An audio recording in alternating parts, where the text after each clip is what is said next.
The beauty of being alone. A quiet life of peace, presence, and self-acceptance. There's a quiet kind of life I've chosen, not by accident, not out of bitterness, but because somewhere along the way, I realized I feel most when the world goes quiet. People don't always get it. They look at me with this puzzled kindness or discomfort. They ask, "Don't you get lonely?" They assume solitude is a punishment, a symptom of being unwanted or left behind. But I didn't end up here because no one picked me. I stayed here because I finally picked myself. Alone doesn't mean broken. Alone doesn't mean empty. Alone means space, to think, to breathe, to just be without having to explain myself. There's a kind of sacredness in solitude that no crowd can offer. I don't need constant conversation to feel connected. I don't need someone else's presence to validate my existence. I sit with my own thoughts, not always liking them, but learning to live with them. I walk through the city alone, and the silence feels like an old friend. There's a beauty in noticing things others miss. A crack of sunlight on the floor, the rhythm of my own footsteps, the gentle chaos of a passing breeze. Some call it sad. They assume I'm waiting for something more, for love, for a family, for the next chapter. But I'm not waiting. I'm already living. There was a time I thought I needed to follow everyone else's timeline. Graduate, date, settle, find someone, cling to them, and call it meaning. But every time I tried to follow the script, I felt like I was walking further away from myself. Now, I've learned to slow down, to let life be quiet, to stop measuring my worth in invitations or relationship status.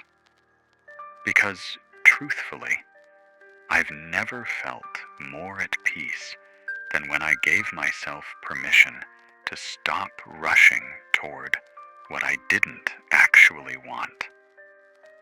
People love to ask, "But don't you want someone to share it all with?"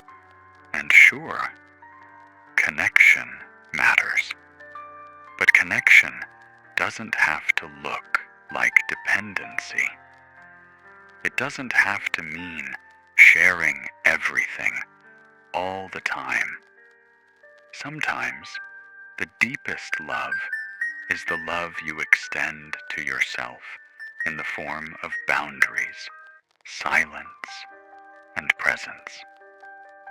It took me years to realize that needing constant companionship isn't always a sign of love.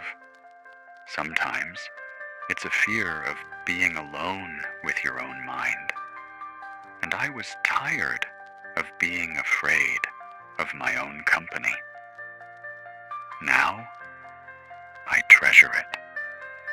There's a kind of strength in walking through life gently, without needing to be seen all the time, without broadcasting your every moment, without translating your joy into something others can easily understand. I light candles for no one but myself. I cook meals slowly, not because someone's coming over, but because I'm worth the care.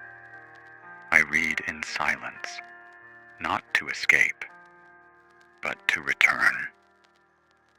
There is a sacred rhythm in this life, one that doesn't need applause, a quiet unfolding that no one else has to witness for it to matter. And yet, I won't pretend it's always easy. Sometimes, the world makes you feel like you're missing something, like you're a half-finished sentence in someone else's story. The messaging is subtle, but constant. Find someone before it's too late. Don't grow old alone. Happiness is meant to be shared. But what if it's also meant to be held? What if happiness doesn't require a witness? What if being whole has nothing to do with being seen?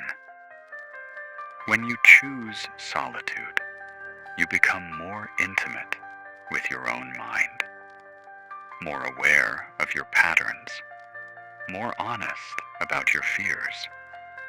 And in that honesty, something shifts. You begin to live without performance, without needing to be liked into existence.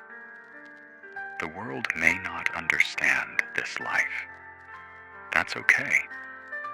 It's not for them to live. Not everyone needs to be busy, surrounded, scheduled, attached. Not everyone needs noise to feel alive. Some of us need the opposite: stillness, space, a quiet moment to return to ourselves after being pulled in too many directions. That is not lack. That is abundance of a different kind.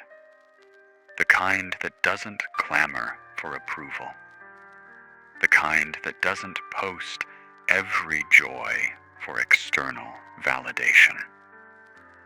The kind that knows being alone does not mean being unloved.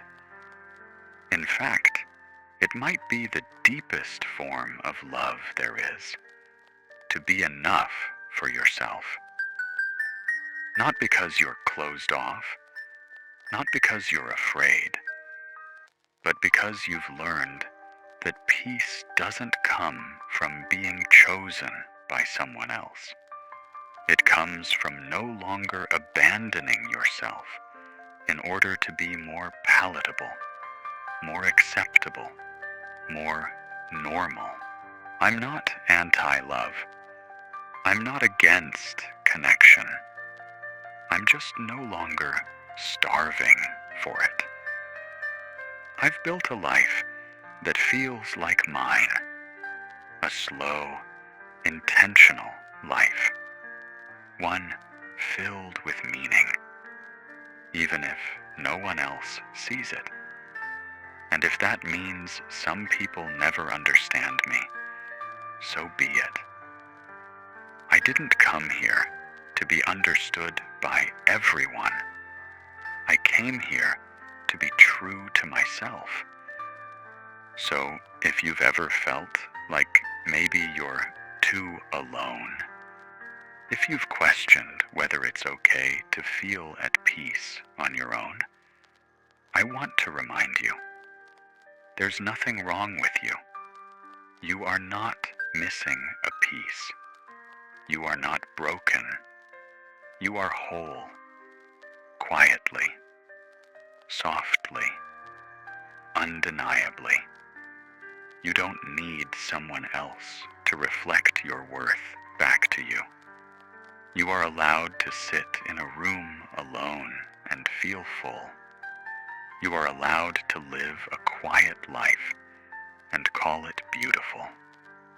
You are allowed to wake up in a bed meant only for you and still feel love all around you, in the light, in the breath, in your own quiet heartbeat. You don't need to wait for someone else to give your life meaning. You already have it. So, here's to the ones who walk alone, not because they have no other choice, but because they've made peace with the sound of their own steps. Here's to the ones who don't need the noise to feel alive.